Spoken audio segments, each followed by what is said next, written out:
Hi friends, welcome back. உங்களுக்கு நல்லா சமைக்க தெரியும் அப்படினா நீங்க இந்த வீடியோவை பார்க்க வேணாம், தாராளமா ஸ்கிப் பண்ணிட்டு போயிருங்க. இந்த வீடியோ வந்து சமையலை புதுசா கத்துக்கிற பிகினர்ஸ்க்காக மட்டும் தான். நீங்க இப்பதான் புதுசா சமைக்க ஆரம்பிக்கிறீங்கன்னா உங்களுக்கு இந்த வீடியோ வந்து ரொம்ப யூஸ்ஃபுல்லா இருக்கும். ஒண்ணுமில்ல, எப்படி சாதம் வடிக்கிறது அப்படிங்கறத பத்தி தான் இந்த வீடியோல பார்க்க போறோம். நிறைய பேர் வந்து குக்கர்ல ஈஸியா சாதம் செஞ்சிருவாங்க. ஆனால் அவங்களுக்கு வந்து பானையில் வைக்கிறதுக்கு வந்து கொஞ்சம் கஷ்டமாக இருக்கும். அது அவ்வளோ பெரிய கஷ்டமான வேலைலாம் கிடையாது, ரொம்ப சிம்பிள் தான். ஃபர்ஸ்ட்டு வந்து நீங்கள் எந்த பானையில் சாதம் வடிக்க போகிறீங்களோ அந்த பானையோட முக்கால்வாசி அளவுக்கு தண்ணி வச்சு நல்லா கொதிக்க விட்டுக்கோங்க. தண்ணி வச்சதும் அரிசியை கழுவ ஆரம்பிச்சிடுங்க. அரிசியை வந்து 3லேருந்து 4 தடவை வரைக்கும் கழுவிக்கலாம். நீங்கள் வந்து முன்னாடியே அரிசியை கழுவி வைக்கிறதுனாலும் கழுவி வச்சுக்கலாம். ரொம்ப பழைய அரிசியாக இருந்தால் ஒரு 15 மினிட்ஸ் பிஃபோர் வந்து கழுவி வச்சுக்கோங்க. அப்போ தான் நமக்கு வந்து சாதம் சீக்கிரமாக ரெடி ஆகும். தண்ணி நல்லா கொதிச்சதுக்கப்புறமா நம்ம கழுவி வச்சுருக்க அரிசியை சேர்த்துக்கலாம். உங்களுக்கு வந்து அரிசியை உள்ளே போடுறப்ப கை சுடுது அப்படின்னு ஃபீல் பண்ணிங்கன்னா நீங்கள் வந்து ஸ்பூன் யூஸ் பண்ணிக்கலாம். ஸ்டார்ச்சை வடிகட்டிட்டு சாப்பிட்றதுனால நிறைய ஹெல்த் பெனிஃபிட்ஸ் இருக்குது. குக்கரில் சமைக்கிறதை விட இதில் சமைக்கிறது வந்து ரொம்ப ஈஸி. சாதமும் குலையாமல் அடிப்பிடிக்காமல் ரொம்ப வந்து உதிரியாக நல்லா அழகாக வரும். எப்போவுமே அரிசியை போட்டதும் உப்பு போடணுங்கிறத மனசில் வச்சுக்கோங்க. இல்லைனா நம்ம வந்து உப்பு போட்டோமா போடலையாங்கிறது நமக்கு மறந்துடும்.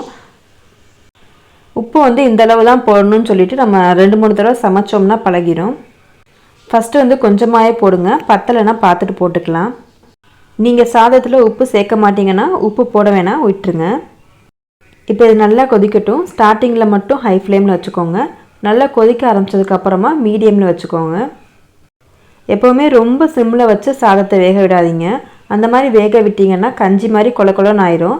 ஸோ எப்போவுமே வந்து ஒரு மீடியம் ஃப்ளேமில் வச்சுக்கோங்க. அப்பப்போ கரண்டியை வச்சு கிண்டி விட்டுட்டே இருங்க, அப்போ தான் அடி பிடிக்காமல் இருக்கும். இது ரெடி ஆகிறதுக்கு ஒரு அரை மணி நேரம் ஆகும், நம்ம அடுப்போட ஸ்பீடை பொறுத்து. அப்புறம் நம்ம எவ்வளோ சாதம் வடிக்கிறோம் அப்படிங்கிறத பொறுத்தும் அது மாறும்.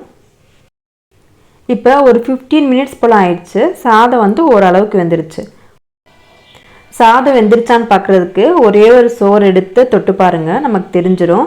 பழமொழி கூட சொல்லுவாங்கள்ல, ஒரு பானை சோத்துக்கு ஒரு சோறு பதம் அப்படிங்கிற மாதிரி. ஒவ்வொரு சாதத்துக்குமே நம்ம ஒவ்வொரு மாதிரி வடிப்போம். இப்போ தயிர் சாதம் அப்படின்னா கொஞ்சம் குலைவாக வடிப்போம். இதுவே லெமன் ரைஸு புளியோதரை அந்த மாதிரினா கொஞ்சம் பருக்கையாக இருக்க மாதிரி வடிப்போம். இப்போ குழம்பு ஊற்றி சாப்பிட்றதா இருந்தால் 2க்கும் நடுவில் உள்ள ஸ்டேஜில் வடிப்போம்.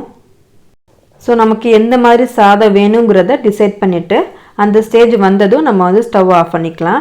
சாதத்தை எடுத்து தொட்டு பார்த்திங்கன்னா தெரியும், கண்ணால் பார்த்தாலும் தெரியும் எப்படி பருக்கையாக இருக்கா வெந்துருச்சாங்கிறது தெரியும்.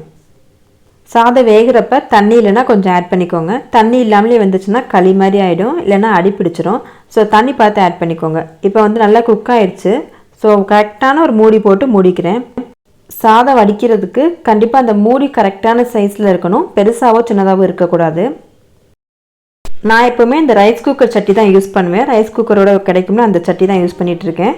இந்த பானைக்கும் அதுக்கும் கரெக்டாக இருக்கும். மூடி மட்டும் நம்ம கரெக்டான சைஸில் வச்சுருந்தோம்னா நமக்கு வந்து எந்த மிஸ்டேக்குமே ஆகாது. இந்த மூடி போய் கரெக்டாக அந்த சட்டியோட செட் ஆயிரும், பானை வந்து கீழே விழுகாது.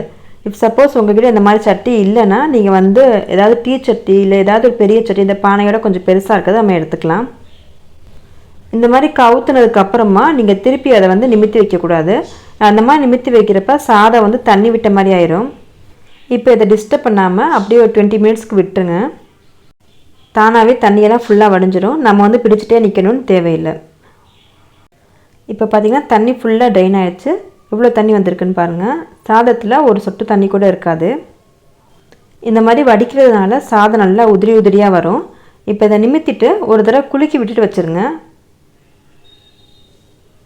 இப்போ சாதம் பார்த்திங்கன்னா நல்லா வெந்திருக்கு, பருக்கையாகவும் இல்லை, குழஞ்சும் போயிடலை. குழம்பு ஊற்றி சாப்பிட்றதுக்காக இந்த மாதிரி வடிச்சிருக்கேன். நல்லா உதிரியாக இருக்குது.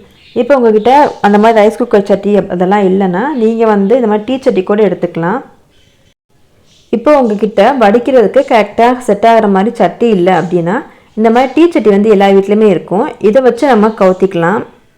நான் இந்த பானைக்கு போட்டிருக்க மூடி வந்து கரெக்டாக இருக்கிறதுனால டீ சட்டிலேயுமே இது கரெக்டாக செட் ஆகுது, விழுகலை.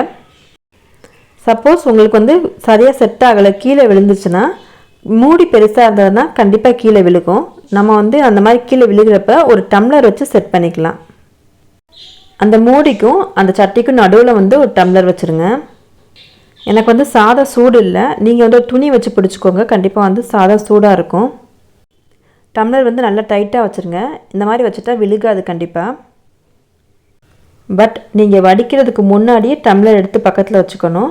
சாதம் வடிக்கிறப்ப ஒரு கையில் சாதத்தை பிடிச்சிட்டு கண்டிப்பாக டம்ளரை தேடாதீங்க, கையெல்லாம் சுற்றும். இந்த வீடியோ வந்து கண்டிப்பாக யூஸ்ஃபுல்லாக இருக்கும்னு நினைக்கிறேன். பிடிச்சிருந்தால் லைக் பண்ணி ஷேர் பண்ணி சப்ஸ்கிரைப் பண்ணுங்கள். தேங்க்யூ.